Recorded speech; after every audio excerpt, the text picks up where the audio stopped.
चिन्मय कृष्णदास बांग्लादेश के एक हिंदू संत सरकार और कट्टरपंथियों से लोहा ले रहे हैं। एक भगवा चोले वाला सरकार में इतना भय डाल चुका है कि राष्ट्रद्रोह का मुकदमा लगाकर उन्हें अंदर कर दिया गया है। ढाका पुलिस की डिटेक्टिव ब्रांच ने चिन्मय कृष्णदास को अरेस्ट किया है। बताया जा रहा है कि चिन्मय कृष्णदास को बिना किसी वारंट के गिरफ्तार किया गया है और उन्हें एयरपोर्ट से किसी सीक्रेट लोकेशन पर ले जाया गया है। परंतु विद्रोह जो सड़क पर हो रहा है वो रुकने का नाम नहीं ले रहा।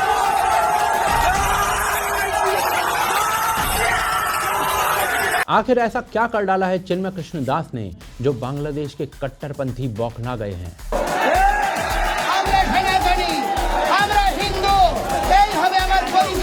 और बांग्लादेश की इस कहानी से क्या सीखना चाहिए भारत के हिंदुओं को, जानने के लिए वीडियो को अंत तक देखें और चैनल को सब्सक्राइब कर लें।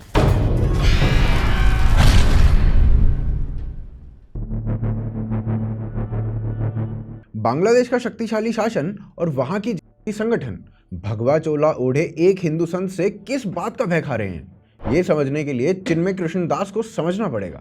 बांग्लादेश में इस समय उग्र प्रदर्शन चल रहे हैं क्योंकि 25 नवंबर को बांग्लादेश की पुलिस के द्वारा पुंडरीक धाम इस्कॉन के मुख्य पुजारी चिन्मय कृष्णदास को गिरफ्तार कर लिया जाता है।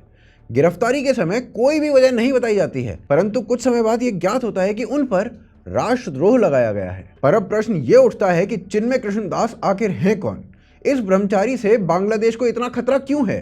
तो देखिए, चिन्मय कृष्णदास बांग्लादेश के पुंडरीक धाम के मुख्य पुजारी हैं।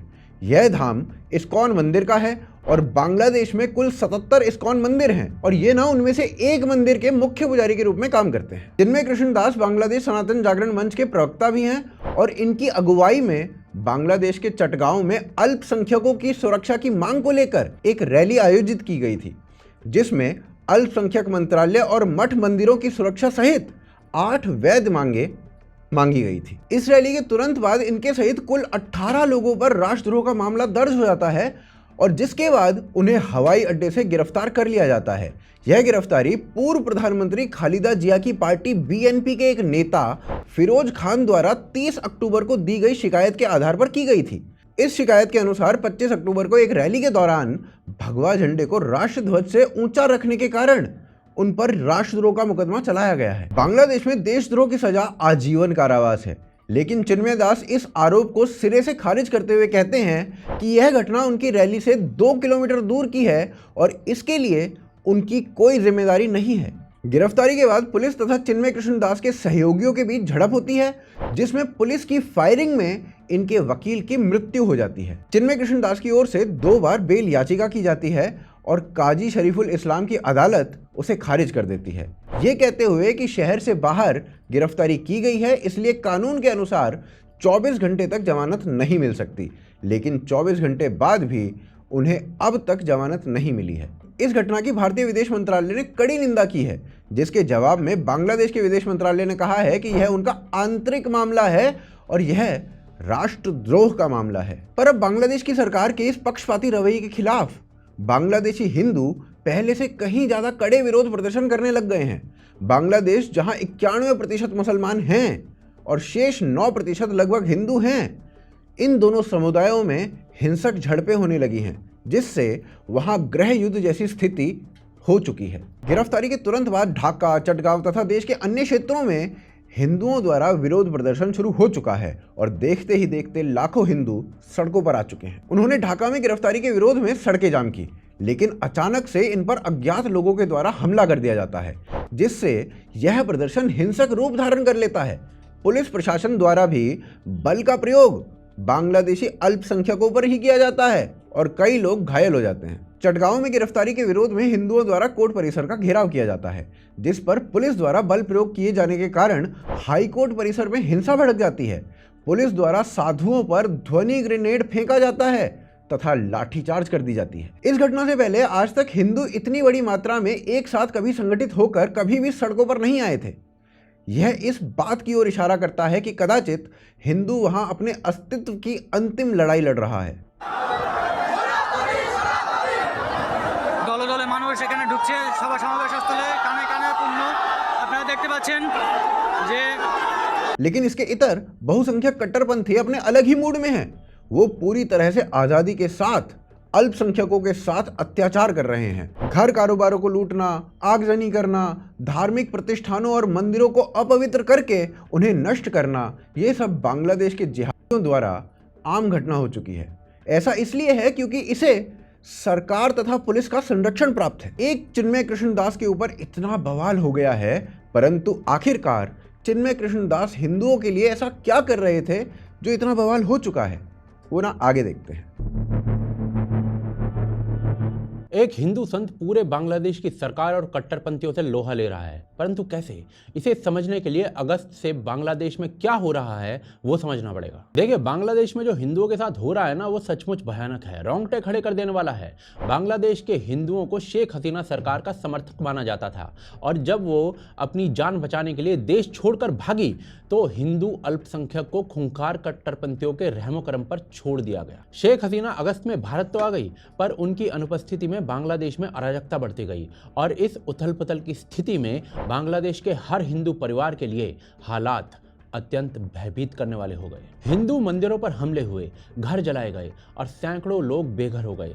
Bangladesh Hindu Buddhist Christian unity council के अनुसार इन घटनाओं में 200 से 300 हिंदुओं के घर जला दिए गए थे। मंदिरों को तोड़ा जाना सामान्य बात बन चुकी थी और हिंदुओं की दुकान को लूटा और बर्बाद किया जा रहा था। परंतु जहां एक तरफ ये अत्याचार हो रहे थे, वहीं दूसरी ओर एक नया प्रतिरोध खड़ा हो रहा था।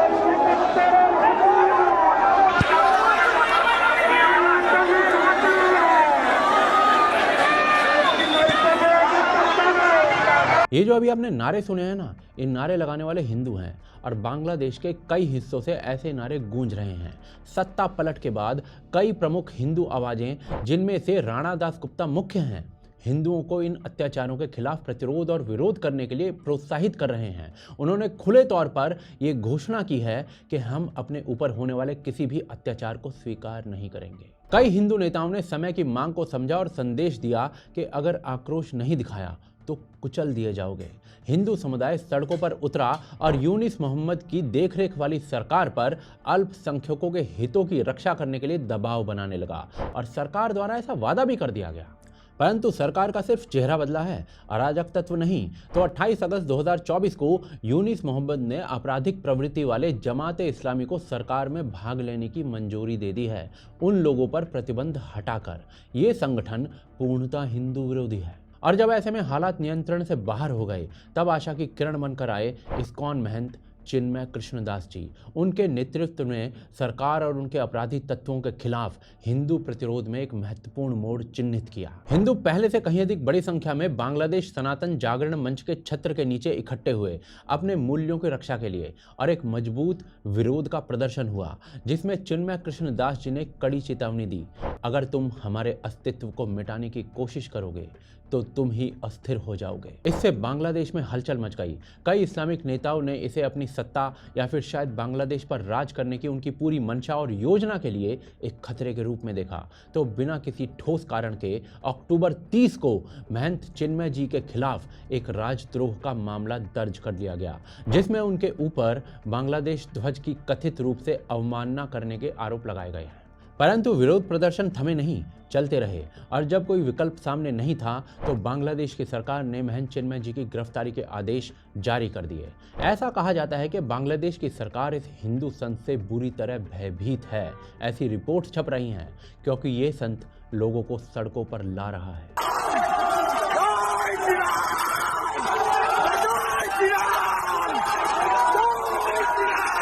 सरकार को लगा था कि स्थिति शांत हो जाएगी, लेकिन वो बहुत गलत साबित हुए। आज हिंदू रेजिस्टेंस भड़क उठा है और उसका चेहरा बन चुके हैं महंत चिन्मय कृष्णदास जी, उस सरकार के विरुद्ध जो हिंदू समुदाय के प्रति पूर्वाग्रह से पीड़ित है, जिसके प्रधानमंत्री यूनिस उन लोगों से मुलाकात कर रहे हैं जो बांग्लादेश में शरिया राज्य स्थापित करना चाहते हैं, जो पूर्णतः हिंदू विरोधी हैं। स्थिति अभी भी कोई अच्छी नहीं है। बड़े बड़े पदों पर बैठे हिंदुओं को पद त्यागने के लिए विवश किया जा रहा है। प्रदर्शनकारियों को वहां की पुलिस लाठी से पीट कर प्रदर्शन को समाप्त करने का प्रयास कर रही है, और सरेआम हिंदू सिंपैथाइजर्स को के नाम पर समाप्त करने की बातें हो रही हैं।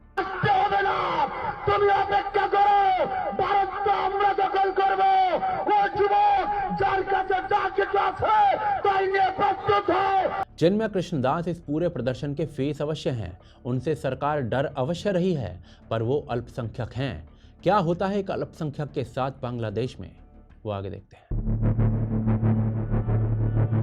देखिए, बांग्लादेश में आज एक प्रकार से नस्लीय सफाई का प्रयास किया जा रहा है और इसके लिए इस्कॉन पर प्रतिबंध लगाने की भी मांग उठाई जा रही है।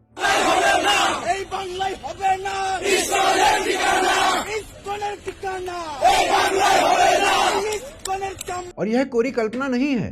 बांग्लादेश में हिंदुओं की लगातार घटती जनसंख्या नस्लीय सफाई की ओर ही इशारा करती है और ऐसा एक बार नहीं कई बार किया जा चुका है। 1946 की कैबिनेट मिशन रिपोर्ट के बाद कहा गया था कि मुस्लिम लीग द्वारा पाकिस्तान की मांग गलत थी।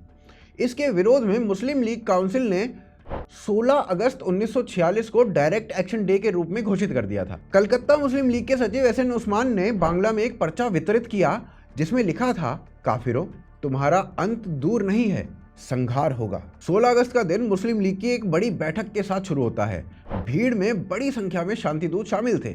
हिंदुओं की दुकानों और घरों को लूटा गया था। इसमें लगभग 10,000 लोग समाप्त हो गए थे और इसके कुछ महीनों बाद ही अक्टूबर-नवंबर 1946 में नोआखली जिले में शांतिदूतों द्वारा फिर से हिंदू समापन कार्य को अंजाम दिया गया था। आज़ादी मिलने के बाद 1949 में दुर्गा पूजा ना मनाने के पोस्टर्स ढाका में लग जाते हैं और दशहरा के दिन 750 हिंदू परिवारों के घरों को जला दिया जाता है और अगस्त 1949 से जनवरी 1950 तक संघार का एक दौर चलता है। भारत में शरणार्थियों की स्थिति पैदा हो जाती है। 1950 तक इन घटनाओं में 5 लाख हिंदुओं की सांसें रोक दी जाती हैं और 35 लाख शरणार्थी ईस्ट पाकिस्तान से भारत में घुस चुके थे। फिर इसके बाद 1971 में ऐसा ही संघार पुनः होता है। पाकिस्तानी सेना द्वारा फैलाए गए आतंक के परिणाम स्वरूप लगभग 10 मिलियन बांग्लादेशी शरणार्थी भारत में घुस जाते हैं। इन 10 मिलियन शरणार्थियों में से भारत भागकर आए 8 मिलियन हिंदू थे। अब इन दोनों घटनाओं के बाद आप जनसंख्या का डेटा देखिए। 1947 में बांग्लादेश में हिंदू जनसंख्या जो थी वो लगभग 22% के आसपास थी और 1971 के बाद मात्र 13% रह गई थी। अभी हाल में तो हालात और बदतर हो गए हैं। 2022 के सेंसस के अनुसार केवल 8% हिंदू बचे हैं बांग्लादेश में और शायद आगे गायब हो जाएंगे। और ऐसा दावा कोई मैं नहीं कर रहा हूँ, वहाँ के प्रोफेसर्स कर रहे हैं। ढाका विश्वविद्यालय के प्रोफेसर अब्दुल बरकत, उन्होंने अपनी पुस्तक में लिखा है कि 30 वर्षों के भीतर बांग्लादेश में कोई हिंदू नहीं बचेगा। 1964 से 2013 तक धार्मिक उत्पीड़न के कारण लगभग 11.3 मिलियन हिंदुओं को बांग्लादेश से भागने के लिए मजबूर होना पड़ा है और बांग्लादेश में ऐसी घटनाएं ना अभी भी जारी हैं। BJHM की रिपोर्ट के अनुसार अकेले 2017 में ही हिंदू समुदाय के कम से कम 107 लोगों को समाप्त कर दिया गया था और 31 को जबरन गायब कर दिया गया था। 782 हिंदुओं को देश छोड़ने के लिए विवश कर दिया गया था और ये डेटा बहुत कॉन्जर्वेटिव है। 2019 के बांग्लादेश के चुनावों के दौरान अकेले ठाकुर गांव में हिंदू परिवारों के 8 घरों को आग लगा दी गई थी। शेख हसीना के तख्तापलट के बाद इन घटनाओं की संख्या ना बहुत ज्यादा बढ़ चुकी है। शेख हसीना के देश छोड़कर भागने के बाद से अभी तक हिंदू समुदाय के 48 जिलों में से लगभग 278 स्थानों पर हिंसा का सामना करना पड़ रहा है। पर निराशा के इन्हीं काले बादलों के बीच अभी एक ऐसी बिजली कड़की है जिससे आसमान में एक सफेद लकीर दिख रही है। लकीर का नाम है चिन्मय कृष्णदास ब्रह्मचारी। इन महानुभाव ने हिंदुओं को एकत्रित होने का आह्वान किया है। कदाचित यह डूबते को तिनके का सहारा है, पर बांग्लादेश सरकार को इससे इतना खौफ क्यों है जिससे उन्हें जेल में ही डाल दिया गया है? तो भाई, बांग्लादेश में इस्कॉन के 77 से अधिक मंदिर हैं और 50,000 से अधिक लोग इससे जुड़े हुए हैं। चिन्मय दास जी बांग्लादेश में इस्कॉन टेम्पल के अध्यक्ष हैं और बांग्लादेश सनातन जागरण मंच के प्रवक्ता भी हैं। चिन्मय दास की अगुवाई में ही चटगांव रैली में हिंदुओं की सुरक्षा के लिए आवाज उठाई गई थी और उनके नेतृत्व में ही हिंदू जुड़ा रहा।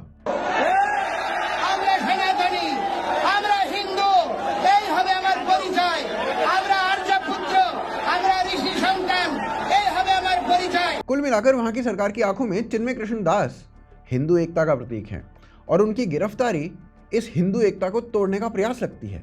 बांग्लादेश में चिन्मय कृष्णदास हिंदू समुदायों को जोड़ रहे हैं, परंतु इससे भारतीय हिंदुओं को क्या सबक लेना चाहिए वो ना अगले अध्याय में देखते हैं। देखिए, भारत एक ऐसा देश है जिसे हम एक तरह से दुनिया के सभी हिंदुओं का नेचुरल हैबिटेट मान सकते हैं। यही वो देश है जहां 100 करोड़ से ज़्यादा हिंदुओं की आबादी एक साथ रहती है और ऐसी स्थिति में पूरी दुनिया में हिंदुओं पर कहीं कोई संकट आता है तो सबसे पहले भारत से ही मदद की उम्मीद भी रखते हैं ये लोग। यही बांग्लादेश का हिंदू कर रहा है। अगर भारत के स्टैंड की बात करें तो शेख हसीना को भारत ने जिस तरह से बांग्लादेश से सुरक्षित निकालकर सुरक्षा दी, उससे भारत की पोजीशन का अपने आप पता लग रहा है। चिन्मय कृष्ण दास के अरेस्ट पर भी भारत ने अपनी चिंता व्यक्त की है तथा जमानत ना देने की बात पर उनकी आलोचना भी की है, पर कदाचित ये काफी नहीं है। परंतु इस पर प्रतिक्रिया देते हुए बांग्लादेश की तरफ से बयान आया जिसमें बोला गया कि भाई ये बांग्लादेश का आंतरिक मामला है, इसमें मत पड़ो। ये भी बोला गया कि ऐसा करने से भारत और बांग्लादेश के संबंध खराब हो सकते हैं। यदि वैश्विक स्तर पर बात की जाए तो पिछली अमेरिकी सरकार को बांग्लादेश में जो कुछ भी हुआ या जो कुछ भी चल रहा है इसके लिए उत्तरदायी माना जाता है। परंतु अब जो सरकार बनी है यानी कि डोनाल्ड ट्रंप की सरकार, उसका एक चेहरा है तुलसी गब्बार्ड जो स्वयं हिंदू है और बांग्लादेशी हिंदुओं पर यह विचार रखती है। It broke my heart to see such hate and violence being directed towards devotees of God in their temples in Bangladesh. अभी तक केवल डोनाल्ड ट्रंप ही यूएसए के बड़े लीडर्स में से ऐसे हैं जिन्होंने बांग्लादेशी हिंदुओं पर चिंता व्यक्त की है। अमेरिका में राजनीति बदलती है तो दुनिया की राजनीति बदलती है। कदाचित बांग्लादेश की स्थिति भी अब बदले। ऐसे में बांग्लादेश की स्थिति और चिन्मय कृष्ण दास के शौर्य से केवल कुछ शिक्षा ही ली जा सकती है। एक समय था जब अफगानिस्तान में कश्मीरी पंडित नंदराम टिक्कू के नाम के सिक्के चलते थे। ये सिक्के 1910 तक अफगानिस्तान और कश्मीर में चलते रहे, लेकिन आज इनकी पीढ़ी भारत के लखनऊ में रहती है। अब जब वो खानदान जिसके नाम पर सिक्का चलता हो वो आज भारत में शरण लेकर बैठे हैं तो भारत के हिंदुओं को सोचना होगा कि जब उनके पास जगह नहीं होगी तो वो कहाँ जाएंगे। बांग्लादेश की स्थिति से एक बात साफ है, भारत के हिंदुओं को एक होना होगा। इसके अलावा दुनिया में हर प्रकार के हिंदू, हर देश के हिंदू की एक आवाज़ बनना होगा। सरकार आती जाती रहेंगी, लेकिन अगर एक बार समाज नहीं बचा तो ये देश नहीं बचेगा। महंत चिन्मय कृष्ण दास से आज सरकार केवल इसलिए डर रही है क्योंकि वो हिंदुओं को सड़कों पर उतारने में सफल रहे हैं, पर ऐसा कब तक संभव रहेगा? यह समुदाय की इच्छा शक्ति और सरवाइव करने की शक्ति पर निर्भर है। महंत चिन्मय कृष्ण दास के साथ क्या होगा ये हिंदू तय करेंगे। आप इस विषय के बारे में क्या सोचते हैं कमेंट्स के माध्यम से बताएं। चैनल को सब्सक्राइब करें और वीडियो को शेयर अवश्य करें। सपोर्ट करें हमारे कार्य को यूपीआई के माध्यम से, जिनके लिंक आपको डिस्क्रिप्शन और पिन कमेंट में आपको दिख रहे होंगे। साथ ही स्क्रीन पर भी आप उसके लिंक को, आप उसके एड्रेस को देख सकते हैं। स्क्रीन पर दिख रहे इस दूसरे वीडियो को अवश्य देखें। पुनः मिलते हैं अगले एपिसोड में।